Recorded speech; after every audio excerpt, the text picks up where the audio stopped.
네, 앞서 말씀해 주신 바와 같이 6.25 전쟁 74주년이고 또 어제 화성 화재로 유명을 달리하신 분들에게 먼저 추모의 마음을 올립니다.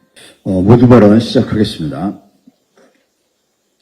한동훈 전 위원장이 출마 선언과 함께 최혜병 특검법 해법이라면서 좌판을 깔아놨습니다. 하지만 한 위원장이 항상 그래왔듯이 이번에도 오답입니다. 대통령을 수사 대상으로 하는 특검은 야당 추천이 당연합니다. 헌재도 야당 추천 필요성을 인정했습니다. 윤석열 한동훈 검사가 수사팀이었던 최순실 특검, 이 특검도 야당 추천이었습니다. 잊었습니까? 불공정한 것은 특검이 아니라 한동훈 본인입니다. 특검을 어떻게 추천하느냐는 것은 국회 입법 재량입니다. 이 또한 헌재의 명확한 입장입니다. 한동훈 위원장이 당을 폭망시키는 바람에 만든 108석으로는 한동훈식 특검은 애초에 불가능합니다. 자기 입으로 민심은 언제나 옳다고 했으니 이제 국회 다수결에 따라야 하지 않겠습니까?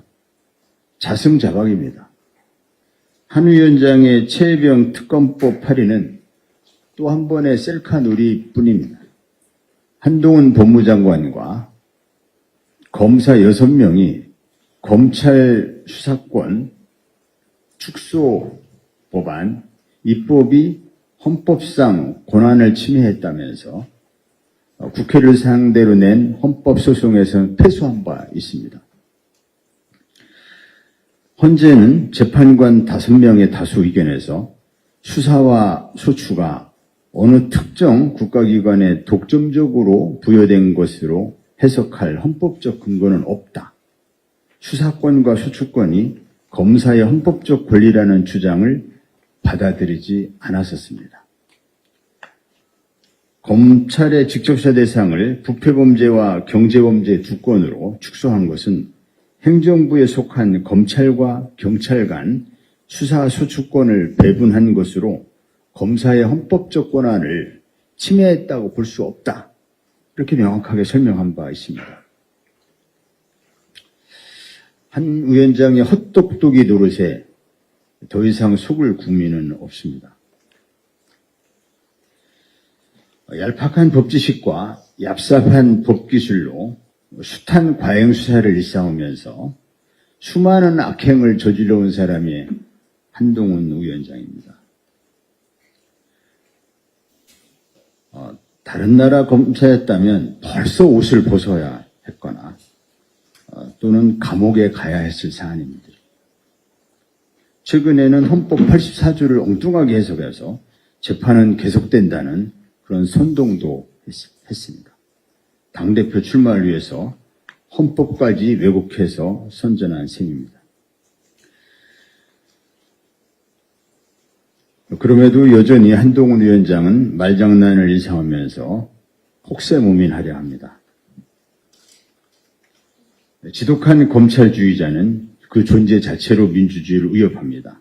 한동훈 특검법은 우리 사회의 공정과 정의를 바로 세우는 목적 외에도 민주주의를 위협하는 화근을 제거하는 효과를 거두게 될 것입니다. 법을 왜곡하고 민의를 조작하는 검찰 독재의 싹이 자라나고 있습니다. 6월 국회에서 한동훈 특검법을 반드시 통과시켜야 하는 이유입니다.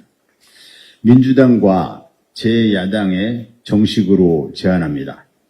6월 국회에서 한동훈 특검법을 반드시 통과시킵시다. 오늘 국토위에서 전세사기 피해자 지원 대책 청문회가 개최됩니다. 전세사기 특별법이 제정된 지 1년이 지났습니다. 그러나 피해 발생은 현재 진행형입니다. 하루에도 피해 신고가 수십 건이고 지금까지 총 2만 6천 건이 넘는 구제 신청이 접수됐습니다. 피해자 절반 이상이 2030 세대입니다. 청년들이 일상을 회복할 수 있도록 선구제, 후회수와 같은 특단의 대책이 시급합니다. 아시다시피 지난 21대 국회에서 본회의를 통과했던 특별법 개정안은 윤석열 대통령의 거부권 행사에 가로막혔습니다. 22대 국토위가 개의했지만 국무위원과 여당 의원 불참으로 개정안 논의는 시작조차 못했습니다. 지난 2년여 시간 고난 속에 간신히 버텨온 피해자들은 민생을 외면한 정부 여당 때문에 가중되는 고통을 견뎌내고 있습니다. 현행 특별법은 법 조항 적용의 사각지대가 지나치게 넓습니다. 구제 절차도 까다로워 정부의 피해 구제는 사실상 불가능합니다. 구제하는 모양만 갖춘 껍데기 법안입니다. 피해자로 인정받을 수 있는 대항 요건을 완화하고 정부 기금을 통해 피해 금액을 선보상해야 합니다.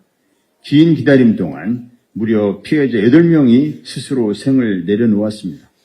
국민의힘이 민의를 대표하는 헌법기관으로 일말의 양심이 있다면 희생자가 더 나오기 전에 개정안을 함께 통과시켜야 합니다. 여야 합의로 통과시킨 전세사기 특별법은 윤석열 대통령도 함부로 거부권을 휘두르지 못할 것이라고 믿습니다. 여당 의원들의 양심에 호소합니다. 이상입니다.